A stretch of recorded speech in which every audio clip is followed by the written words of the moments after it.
এখন আমি আমার বাবার জন্য কি করতে পারি? হে আল্লাহ, তুমি এখন আমাকে একটা পথ দেখিয়ে দাও। এই ছোট, তুমি এখানে কি করছো? হুজুর, আপনি কে? আমি কে তোমাকে পড়ে বলছি? আগে তুমি বলো না, বসে তুমি কান্না করছো কেন? হুজুর, আমি এখানে বসে কান্না করছি কারণ আমার বাবা কিছুদিন আগে মারা গেছে, কিন্তু আমার বাবা কালকে স্বপ্নে আইছিল। তোমার বাবা স্বপ্নে এসে তোমাকে কিছু বলে নাই? হুজুর, উনার কবরে নাকি অনেক আযাব আছে। তারপর?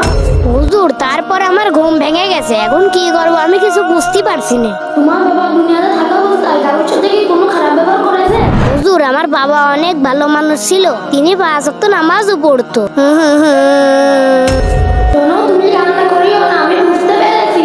আচ্ছা বলো তো, তোমার বাবা দুনিয়াতে থাকা অবস্থায় কারো জিনিস কি জোর করে ভোগ করেছে? হুজুর, করেছিল একজনে। সে একজন কে?